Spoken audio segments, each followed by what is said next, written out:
Lazy river by the old mill run, that lazy, lazy river in the noonday sun. Emilio Díaz Miranda, profesor, psicoterapeuta, escritor, político, idealista. Mi personaje de hoy, nacido en un año del siglo pasado, nació en Huelva por avatares de la vida, aunque con solo 3 años llegaría a lo que siempre sería su tierra, a pesar de la lejanía en muchos momentos de su vida, Gran Canaria. Durante casi 60 minutos vamos a tener la oportunidad de encontrarnos con un hombre de verdad fascinante, aunque su aspecto físico, más parecido a un personaje de Cervantes, no nos lo muestre. Un libro abierto a las aventuras, a las buenas sensaciones, en fin, todo un personaje. Amigos telespectadores, les garantizo que en este tiempo que va a comenzar no va a haber lugar para el aburrimiento.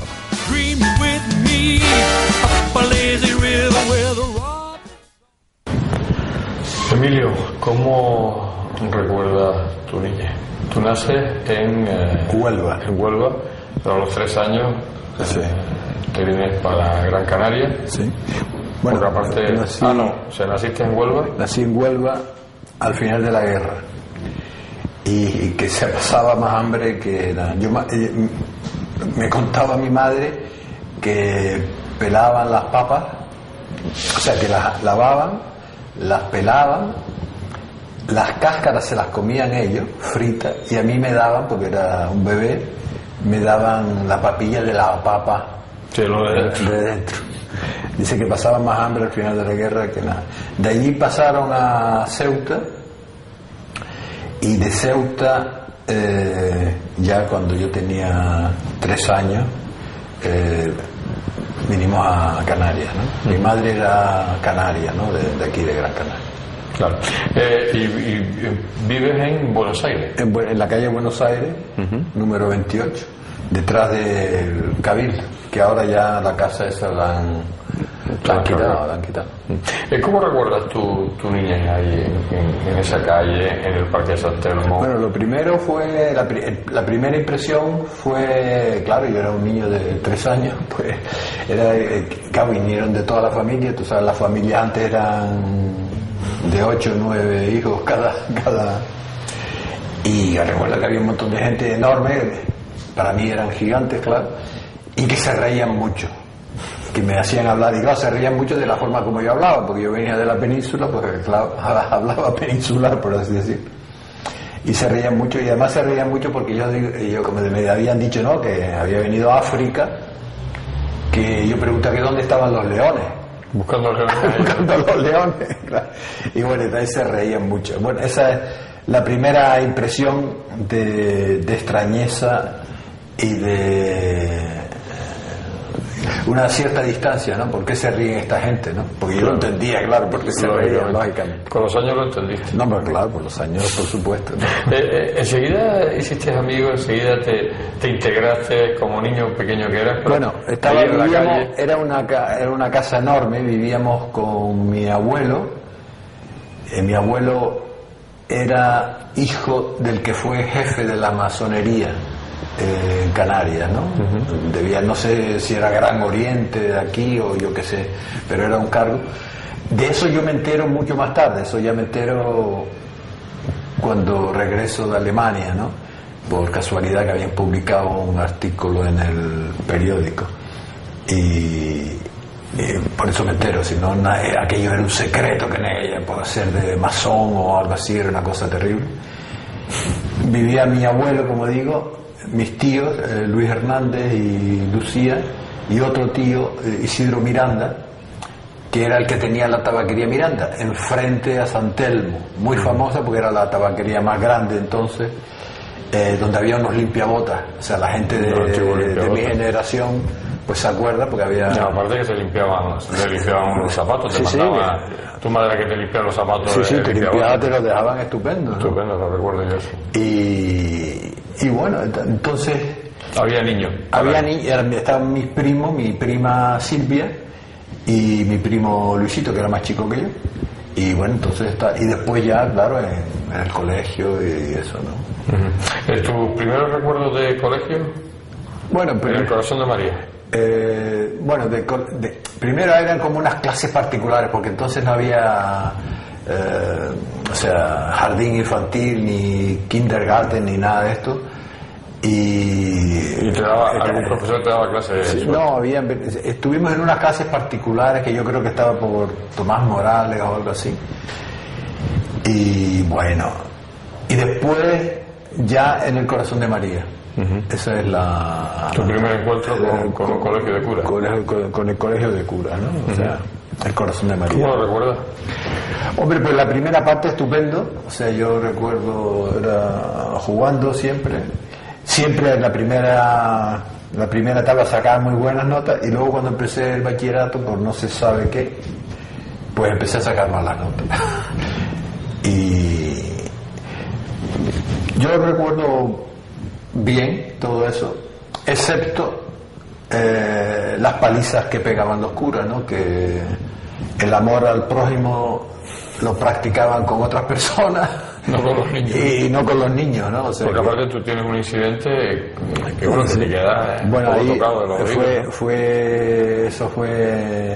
eso ya fue teniendo yo unos 12, 13 años, debía ser 12 creo yo, o 13, que un amigo que estaba delante me estaba leyendo, estábamos estudiando latín en la sala de espera entre clase y clase, y me estaba leyendo Emiliano Escipión le pasa la pelota tal en latín, y yo claro me estaba riendo porque no me podía aguantar. El cura que me ve estaba subido en una especie de, como le llaman, púlpito o algo así, y ve que yo me sonreía y que no me podía ver, y seguramente se pensó que me estaba riendo de él o yo qué sé, ¿no? Y me manda de rodillas, que era uno de los castigos. Entonces estoy yo ahí delante de rodillas, y después sale él, llevaba unas zapatillas de goma, o sea que era silencioso, ¿no? Sale tal, y yo ahí de rodillas, y pasan 5 minutos o algo así, y en este yo miro así hacia un lado y veo que él se asoma por una de las ventanas que daban al patio como para vigilar a ver si alguien se movía o yo qué sé, y yo como niño pues le sonreí así, pero inocente, ¿no? Y la inocencia la pagué porque yo sigo tranquilo porque no había hecho nada malo, y de repente ¡pum! Un golpe, y era que me había dado con las dos manos en los oídos, y que me quedé, claro, y me levanté furioso, y fue la primera vez que me rebelé yo contra un castigo, porque en aquella época aceptaban los castigos porque era normal. Era uso y costumbre. Sí, entonces era normal. Y ya de rodillas. Y yo no me puse de rodillas, ¿no? Porque era el dolor y era la injusticia, ¿no? Y con los puños cerrados, si me llega a pegar otra vez, seguramente lo hubiera cascado. Y debía ser un enano, porque yo en aquella época yo crecí despacio. Yo me acuerdo que mis amigos yo tenía que mirarlos así, y después con el tiempo, ahora mis amigos tengo que mirarlos así. Así que yo fui creciendo despacito, pero seguro. Y en aquella época él era más o menos de mi altura, ¿no? Y además se adaptaba de la nobleza castellana, el Cid campeador, etcétera, etcétera, y yo pensaba que era y bueno, y ese señor que hablaba de la nobleza castellana viene sigilosamente por la espalda y le pega a un niño que todavía hoy no puedo sumergirme muy hondo porque lo noto en los oídos, ¿no? O sea, a partir de ahí también tu padre... mi padre va al colegio indignado, claro. Mis padres eran muy católicos, o sea que no eran gente de mal vivir, y entonces dijo que como le fueran a tocar al niño otra vez, que bueno, que ya se la iba a tener con él, ¿no? Y a partir de eso empezaron, no me pegaban, pero me estaban pinchando todo el día. Y un poco represalia psíquica. Sí, o sea, tratando de, no, el señor Díaz no se le puede tocar porque no sé qué y tal. Claro, la mofa ya. Y era como mofándose, efectivamente. Y entonces, bueno, en aquella época mis padres se cambian de la calle Buenos Aires al puerto, frente a la iglesia del Cristo. Secretario Padilla, que es donde vivimos hasta que yo luego me marché. Y cambian al Viera y Clavijo. Y en el Viera y Clavijo, que estaba donde estaba antes, donde está ahora el Hotel Reina Isabel, creo que es, y que había un balneario que ahora ya no existe. Y allí fue donde yo seguí mi bachillerato. ¿Cómo recuerdas las navidades de niño? ¿Se celebraban? ¿Tenía algún significado? Estaban las truchas de batata, o sea, sí. ¿Se notaba que empezaba la Navidad? Bueno, desde luego no como ahora. Desde luego no, porque ahora en las fiestas navideñas aparece el Papá Noel, aparecen todas estas cosas que son americanas, que han venido, y bien. O sea, hoy es una fiesta comercial. Y consumista. Y entonces en aquella época era más familiar, más religiosa. Y yo recuerdo se iba a la misa del gallo, y después del gallo pues íbamos a casa y se comía tal. ¿Y se cenaba de alguna manera especial? Sí, yo creo que había pavo o algo así, no sé si... Algo como diferente a lo habitual. A lo habitual. Y no recuerdo otras, pero me acuerdo de una especial, porque estaba una señora que era gallega y que había estado en la Argentina, que había regresado porque ya no tenía dinero, había conseguido una pequeña pensión y vivía en el piso de abajo en una habitación. Y yo trabé amistad con ella porque me contaba historias de la Argentina y tal, y fue la primera vez que yo tomé mate con esta señora. ¿Porque estuvo en esa cena? Sí, estuvo en esta ¿Le invitaron tus padres a cena? Claro, porque la pobre no tenía con quién, entonces fue una cosa que yo recuerdo muy agradable, ¿no? ¿Y los Reyes, las festividades de Reyes, los regalos, la emoción del niño esperando? Eso sí, eso por supuesto, yo claro, siempre esperando... ¿Llegaban los regalos? Llegaban los regalos. Los Reyes no los vi nada más que las cabalgatas. Las cabalgatas, ¿no? Pero los regalos sí llegaban, ¿no? O sea, que se portaron bien los Reyes, sí. En este caso tus padres. Claro. Había una costumbre que no tiene nada que ver con Reyes, ahora que lo dice, cuando se te caía un diente, pues lo ponías debajo de la almohada y llegaba el dinero después. Y aparecía un duro, no sé cuánto, tal. Estamos hablando en aquella época, ¿no? En aquella época eso era una fortuna. Y bueno, tú al legal siempre ponías el diente allí debajo para que venía el ratoncito. ¿Y además alguna vez estuviste presionando para que se cayera antes, no? Posiblemente, como hicimos todos, ¿no? Pasa tu época en Guanarteme, allá creces, tu adolescencia. Sí. Ahora que lo dices, hay que tener en cuenta, en aquella época todavía el Guanarteme de entonces no era el de hoy. Era el de los Arenales. Estamos hablando de los años 54, 55, y eran... o sea, la calle Fernando Guanarteme ya estaba, pero a partir de Guanarteme, o sea, del linde de Guanarteme un poco más arriba, aquello eran arenales inmensos, o sea, unas dunas inmensas, de las que sacaban arena para hacer ladrillos. Una fábrica que había... cerca de allí, hacia donde estaba hoy la calle Galicia más o menos, había una chimenea enorme y allí llevaban la arena y fabricaban ladrillos. Y nosotros, es decir, los niños del barrio, las bandillas que se formaban, íbamos a jugar con cartones. Y entonces, como deslizándose por la nieve, nos deslizábamos por las dunas hacia abajo. Y bueno, encantado. Pero eso era peligroso porque la duna, al ir sacando la arena, podía sepultarte, y efectivamente una vez pasó que un niño quedó sepultado porque cayó arena encima de él. Nosotros, además de eso, pero lo salvaron, además de eso hacíamos trampas, hacíamos grandes hoyos en la arena, las cubríamos con unos cartones y después le poníamos arena encima para que si venían los de las otras bandas cayeran en la trampa, ¿no? Pero siempre estábamos al tanto, porque si venía una persona mayor, pues de correr, decir, cuidado por aquí, no, que hay un hoyo. Para que no. Bien, esa era la perrería y la guirrea de barrio contra barrio. Ahorrador de electricidad Staminar. Tras muchos años de implantación en Canarias, les ofrecemos la posibilidad de ahorrar de un 10 hasta un 35% del consumo de su factura de electricidad. Tenemos un ahorrador que se adapta a sus necesidades, sea cual sea su tipo de negocio o industria. Muchos ahorradores puede encontrar en el mercado, pero solo Staminar ha demostrado su eficacia. No deje que los gastos abusivos de electricidad afecten su economía de negocio. Pídanos presupuestos sin compromiso al 921-481-249. Ahorrador de energía Staminar, la solución a sus problemas de exceso de consumo. Ahorre de un 10 hasta un 35% de su factura de electricidad.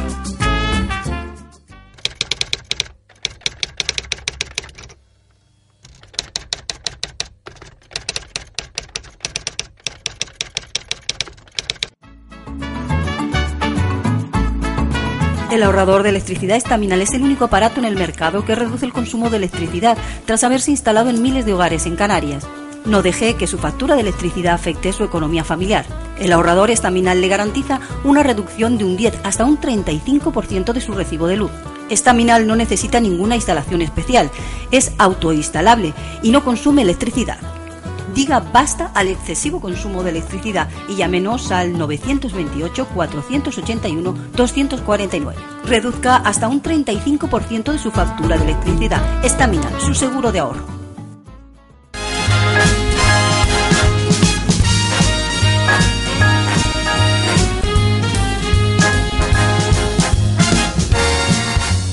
Ya han pasado unos minutos desde que la conversación con Emilio ha comenzado.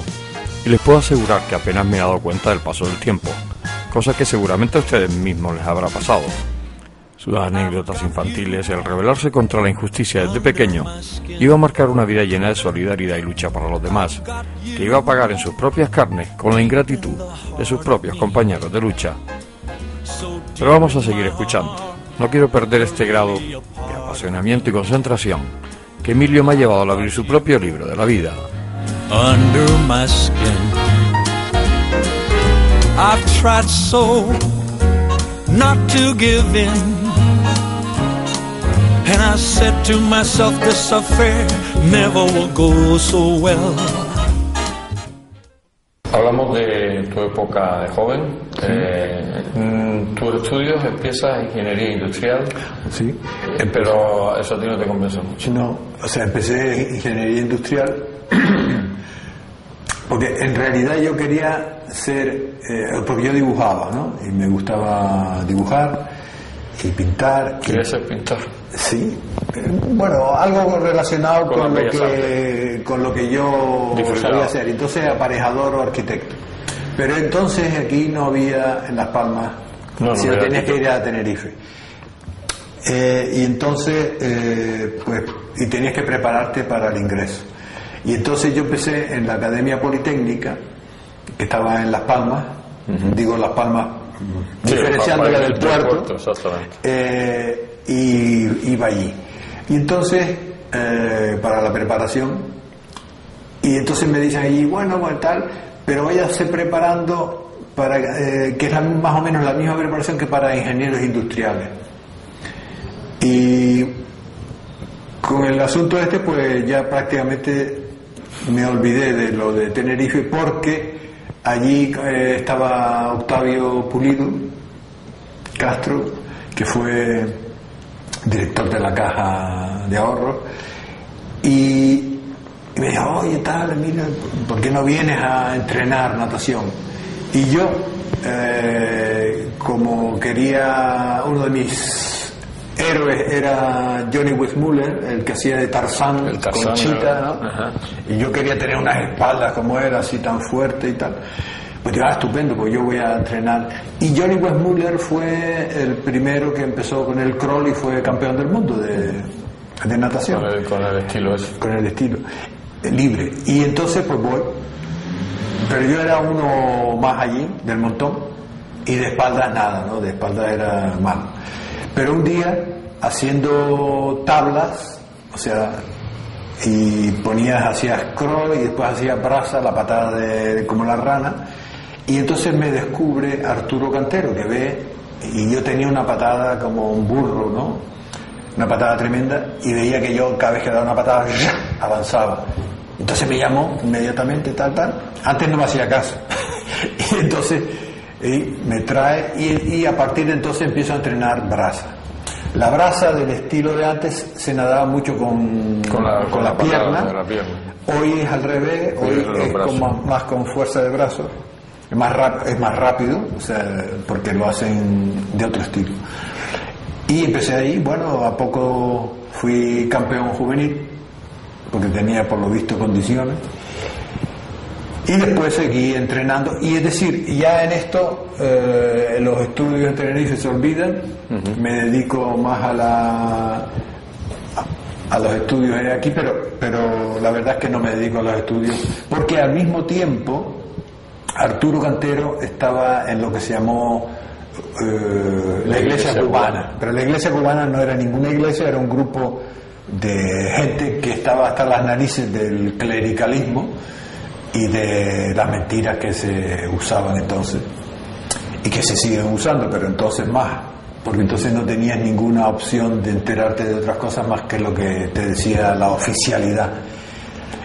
Y a partir de ahí yo discutía, porque yo era muy católico, discutía con ellos, pero empezaba a ver que bueno, que lo que decían no eran tonterías, que tenían sus razones.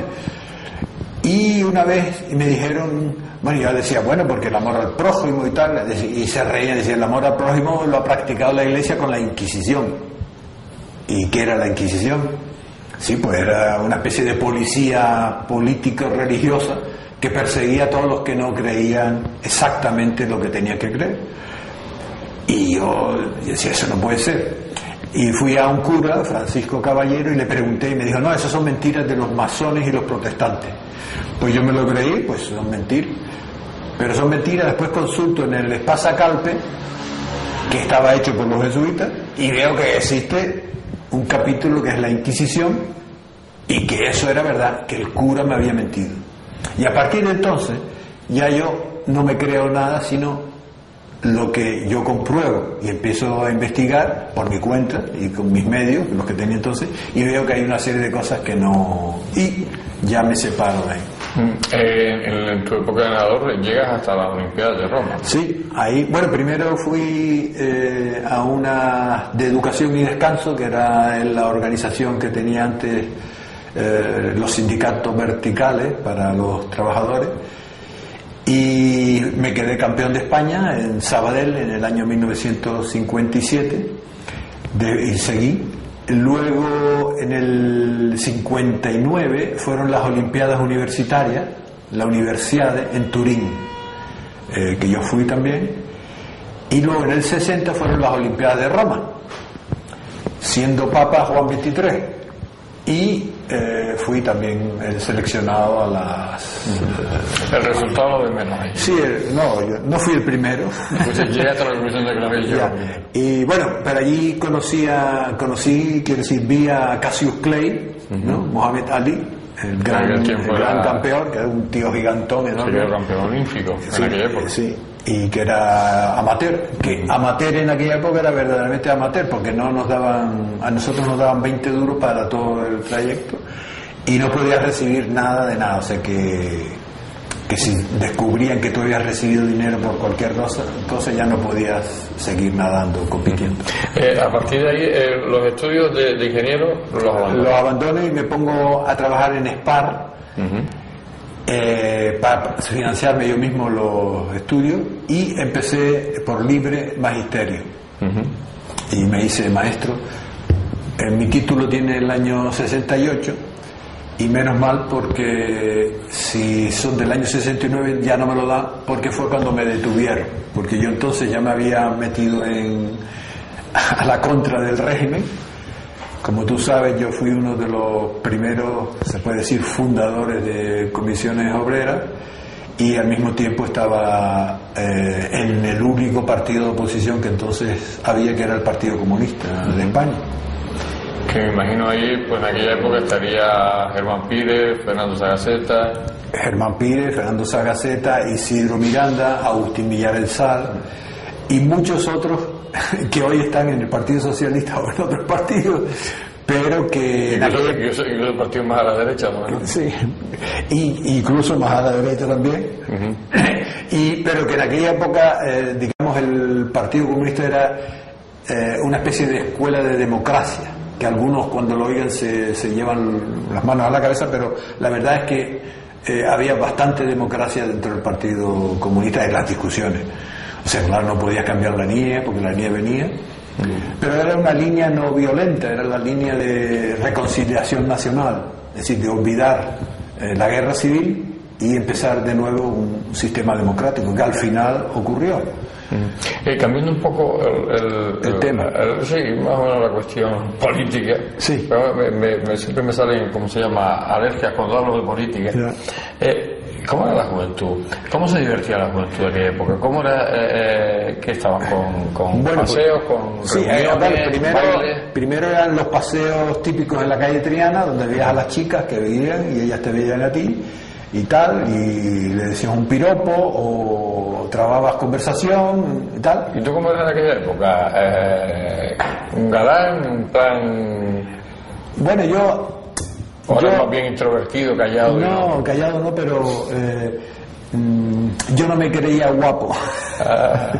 Porque tenía 2 paletas y entonces... Y como siempre se reían de mí porque tenía paletas, pues me avergonzaba. Después, incluso si tuve fotos mías de aquella época, pues siempre la boca cerrada, no quería enseñar los dientes. Y en ese sentido, pero llegó un momento que yo, bueno, yo tengo los dientes como son, entonces a partir de ahí pues me reía con toda la boca y con toda la cara. Pero bueno, no era tímido, pero tampoco era tipo galán de Hollywood, tampoco era eso. No era eso. Pero lo que pasa es que en aquel tiempo el lograr enamorar a una chica era difícil, ¿no? Sí, había que currarse, ¿no? Bueno, ya te digo, además, porque claro, las niñas estaban acostumbradas a decir que no, aunque quisieran decir que sí. Y además, en aquella época, incluso cuando ya eras más o menos novio y tal, no podías ir con la calle cogido de la mano, porque entonces te llamaban la atención las personas mayores, aquello era una inmoralidad. Y darse un beso, bueno, entonces ya te metían en comisaría, o sea que... Eso podía ser escándalo público. Eso era un escándalo público, que hoy, bueno, eso es el pan nuestro de cada día. Eso era y después había lo que ya los 16, 17 años hacían las reuniones en casas. Entonces se ponían discos, tocadiscos y se bailaba, ¿no? O sea, ¿Se bebía? ¿Cómo se tomaba refresco? No, de alcohol nada. Que yo recuerde, por lo menos yo no estaba permitido el alcohol. Aparte de que yo, como estaba entrenando, yo ni fumaba ni bebía, pero por sistema, además que no me gustaba fumar, la verdad. Y mis amigos a veces se reían de mí, no sé qué, tal, y yo digo, bueno, tú haces lo que te dé la gana y yo hago lo que me da la gana, no me dejaba influenciar. Y yo tomaba leche o un refresco, o sea que no, y ellos tomaban vinos o lo que sea, ¿no? Volvemos, Emilio, lo habíamos dejado en el 69, que te detienen, ahí incluso vas a la cárcel, sabes cómo se la gastaba el régimen en aquella época. Bueno, a mí me dieron una paliza tremenda y tenía toda la espalda negra de los golpes, de los moretones, y cuando entro en la prisión, Barranco Viejo, la prisión que estaba antes ahí, el director directamente me manda a enfermería porque dice, no, yo me lavo la mano, esto entró así porque, aquí nosotros, para que no pudiera haber denuncia contra él o algo, ¿no? En aquel tiempo estaba Rafael Morales en la cárcel, que me parece que ha fallecido, que era trotskista, y Salvador Sagaceta, que estaba también medio fichado. Lo habían metido también, que lo querían fastidiar. Y bueno, ya después estuve, como resultado de eso, perdí el empleo en el Banco Hispanoamericano que tenía. Y bueno. ¿Y entonces decides irte a Madrid? No. ¿Todavía aguantas aquí? No, yo sigo aquí, me busco unas representaciones de libros, de pinturas, para ir tirando, y mis padres que me aguantaban, claro, porque si no es por mis padres, pues no hubiera podido, hubiera tenido que hacer otra cosa. Pero yo sigo metido en la política. Viene lo de Sardina Sardina del Norte, donde yo estoy, pero no me cogen. Se han contado muchas leyendas de cómo yo me escapé, porque yo me escapé efectivamente nadando, pero también escalando, que hoy cuando yo veo aquellos riscos digo, esto no me lo creo, yo no me lo creo. O sea, si yo lo creo, la verdad es que yo no sé cómo lo hice, pero lo hice. Y eso es como una película, la verdad. Pero me escapé. El caso es que, pero seguí, claro, lógicamente, en solidaridad con los presos y con mis ideas, hasta que en el 69, posiblemente en el 70, hacen una redada y van y rodean toda la manzana de mi casa, con la casualidad de que yo acababa de ir a la playa, o sea que yo estaba en bañador, como vivía a 50 metros de la playa, estaba en bañador, tal. Viene la policía, pero no me cogen, claro.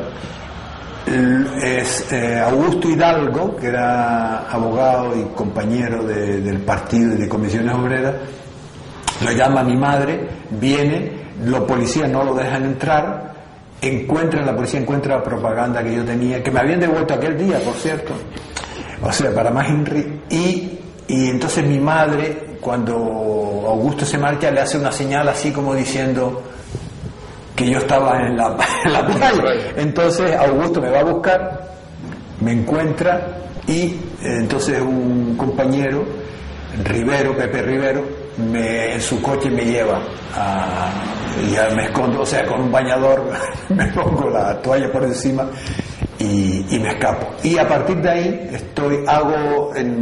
estoy escondido en casa de Borito, el Salvador Sánchez Borito, en una azotea. Y allí escribo un libro de poemas que todavía no he editado. Y luego ya me dan una documentación falsa y voy en barco a Madrid. Todo esto sería una odisea, si te lo cuento no te lo crees tampoco, porque cuando voy a tomar el barco estaba aquello todo lleno de guardias civiles. Y mi madre, el que me acompañaba, dice, bueno, nos vamos. Y digo, no, eso no puede ser por mí. Eso no puede ser por mí, porque ¿cómo van a saber ellos que yo iba a ir? Efectivamente, yo los dejo atrás, voy con la maleta yo, subo al barco, rodeado con gente con ametralladora, y entro, y efectivamente era que llevaban una cadena de presos a la península. Y ya, bueno, no era por mí.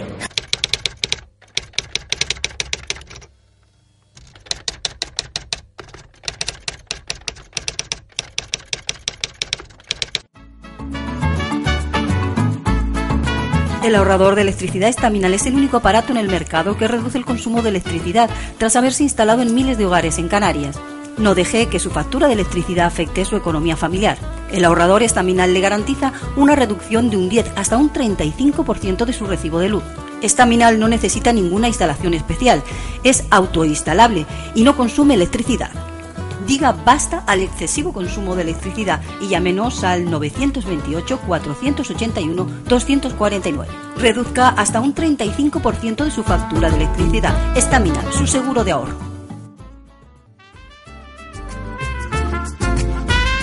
Ahorrador de electricidad Estaminal. Tras muchos años de implantación en Canarias, les ofrecemos la posibilidad de ahorrar de un 10 hasta un 35% del consumo de su factura de electricidad. Tenemos un ahorrador que se adapta a sus necesidades, sea cual sea su tipo de negocio o industria. Muchos ahorradores puede encontrar en el mercado, pero solo Estaminal ha demostrado su eficacia. No deje que los gastos abusivos de electricidad afecten su economía de negocio. Pídanos presupuestos sin compromiso al 928-481-249. Ahorrador de energía Estaminal, la solución a sus problemas de exceso de consumo. Ahorre de un 10 hasta un 35% de su factura de electricidad.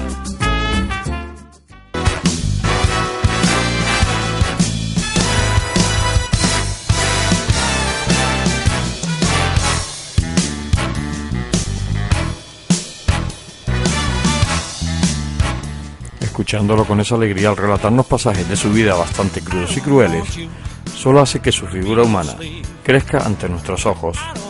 Otra de las constantes de Emilio ha sido su creatividad, que le ha permitido siempre estar en primera fila de la lucha ante lo convencional de nuestra sociedad y que la gran mayoría de las veces ha logrado salir victorioso. Lo que les comentaba del tiempo es verdaderamente increíble. Los minutos pasan, pero para nosotros es como si Emilio fuera capaz de detenerlo con ese interior que nos transmite sosiego y bienestar.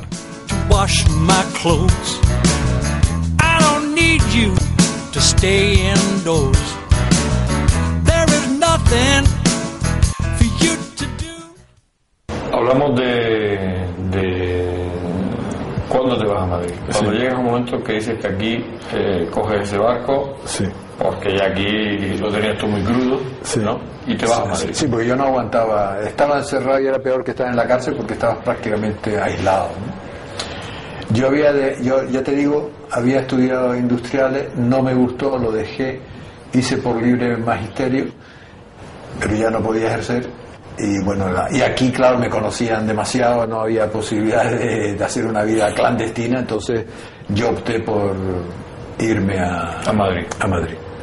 Y en Madrid sigues conectado con el Partido Comunista. Claro, o sea, y entonces ahí sigo, la historia es larga de contar, y viene el indulto Matesa. Del caso Matesa, que es un indulto que da Franco para perdonar a un amigo suyo que había hecho una estafa al Estado. Es decir, son delitos que no se perdonan en ningún Estado, pero aquí se hizo. Esto era un Estado especial. Sí, era especial porque era para perdonar a su amigo. Era uno grande y libre, ¿no? Ya, Se llamaba. Entonces, pero claro, como no podía hacer un indulto para su amigo, hace un indulto más general. Y como la pena, a mí me habían condenado en ausencia, ¿no? En rebeldía, como llamaban. Yo estaba en busca y captura. Y entonces me aconsejaron, mira, preséntate porque no te ha salido mucho. Entonces me presenté, me habían quitado la pena económica, porque te pedía además una multa, y que era para quitarle la pena económica al otro, o sea que no era para quitárnosla a nosotros, sino para perdonarle al otro, ¿no? Y me rebajan entro en Carabanchel, y ahí estoy. Y después de la cárcel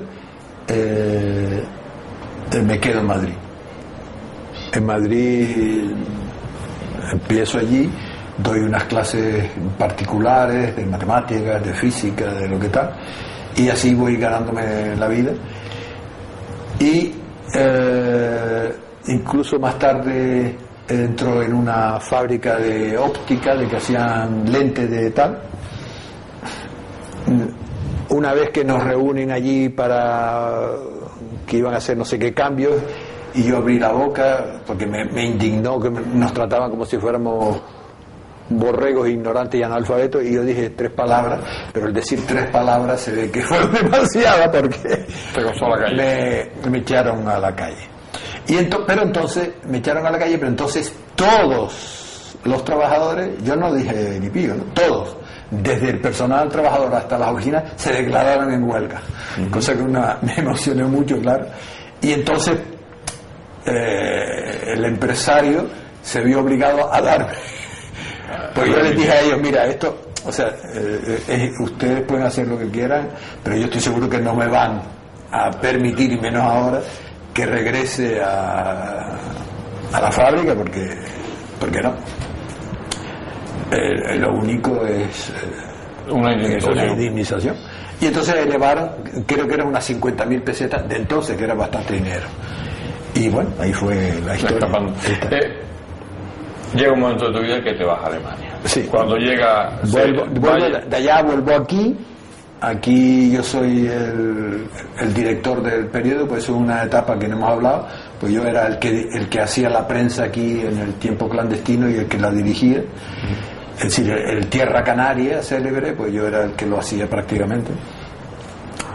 Pero después viene el llamado tercer Congreso del Partido Comunista de Canarias, que ni congreso ni nada, y después yo estoy decepcionado con eso.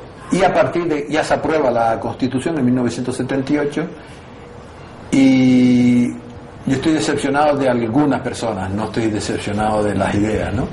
Y me voy a Alemania. Y me voy a Alemania porque estaba en Tenerife en casa de una amiga y tocan a la puerta, yo voy a abrir y ¡pum! 2 ojos azules que me encantaron, y entonces trabé amistad. Resulta que esta chica era alemana, que había leído a Hermann Hesse, especialmente el Lobo Estepario, y yo también. Entonces ya hicimos miga. Te volviste el Lobo Estepario y te fuiste me fui estepariamente a Alemania. Y allí, burlando me quedé. Hasta la fecha de hoy. Hasta la fecha de hoy. Los ojos azules desaparecieron del horizonte. Y aparecieron los ojos negros. Y marrones, que son los de mi mujer, que es la madre de mis hijos. Que ya son muchos años con ella. Y sí, que ya me ha aguantado bastante. Sí. Bastante. Llegamos al día de hoy. ¿Cómo te sientes, Emilio? Me siento bueno. Yo ahora, como tú sabes, yo después en Alemania hice Gestalt, terapia, hice una serie de cursos de psicología y psicoterapia. Soy psicoterapeuta. O sea, hoy hago cursos de comunicación no violenta. He hecho uno aquí para los de la acampada del 15 de mayo y yo me siento bien. La única cosa que todavía me falta es que quiero escribir, quiero hacer una especie de memoria, escribir, porque me lo han pedido mucho que las escriba, porque hay muchas cosas que son como de aventura, ¿no? Entonces a la gente le interesa. Y me siento bien, estoy contento. Tienes muchos proyectos y muchas ilusiones, porque las ilusiones no se te han quitado. No, yo sigo, o sea, yo creo que este mundo se puede cambiar, que no se puede cambiar de la noche a la mañana, que se ha mejorado en la historia de la humanidad, pero que tenemos el ángel y la bestia dentro.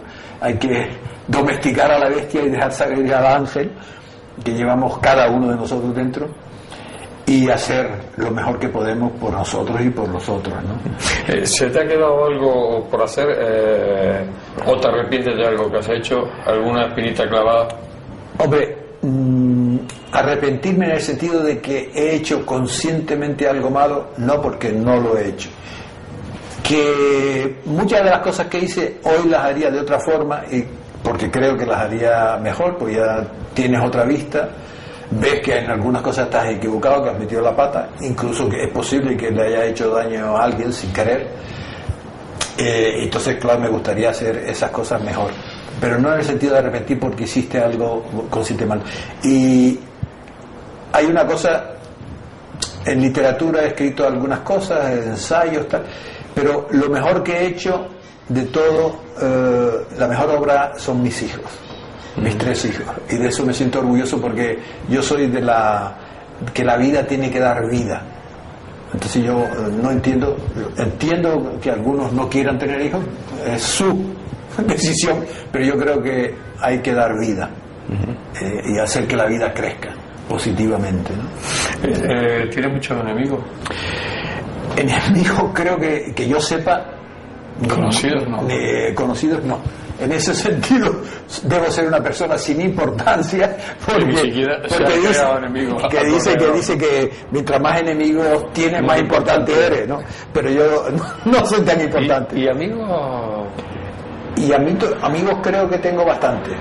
O sea, o por lo menos gente que me encuentra simpático, o sea, que no, que de toda la gente que conozco, pues se alegra cuando me ve.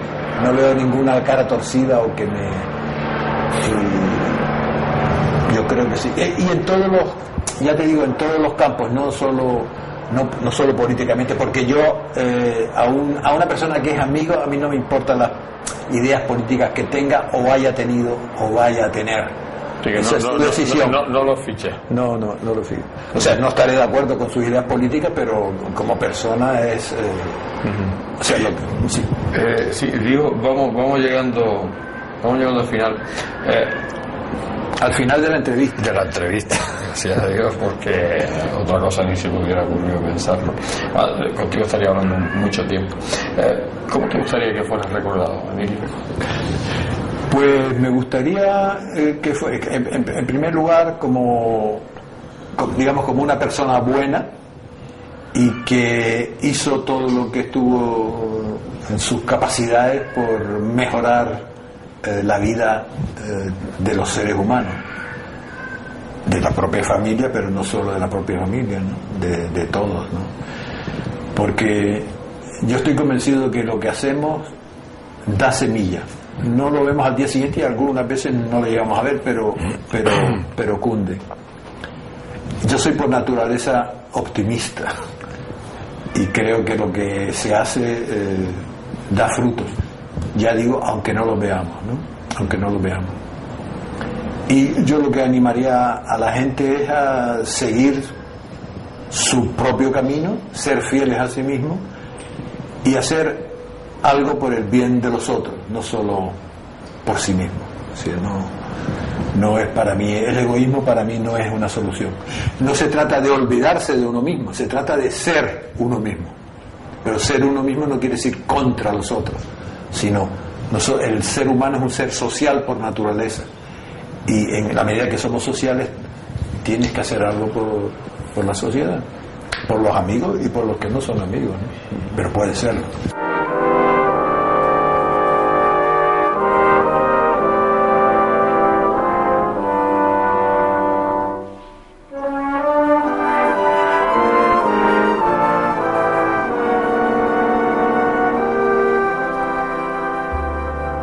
No puedo creer que se nos haya acabado el tiempo, que se hayan consumido los 60 minutos. Me quedo con una frase suya, que lo mejor que le había pasado era el haber tenido a sus hijos, contribuir a la creación de nuevos seres. Tengo una sensación ahora mismo, cuando estoy hablando las últimas palabras antes de despedirme, de tranquilidad, dentro de un oasis de paz, en este desierto agresivo de esta vida actual que nos ha tocado vivir. Dentro de unos días regresará a Alemania, su lugar de residencia desde hace 33 años. Pero estamos seguros que su isla, su ciudad, siempre estarán en su corazón.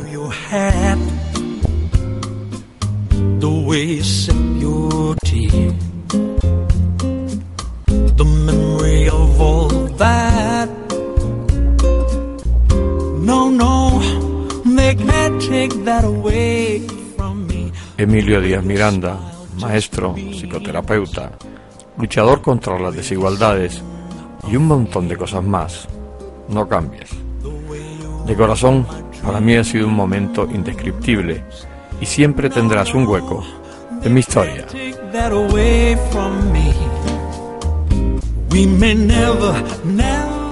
Emilio, nuevo amigo, hasta siempre.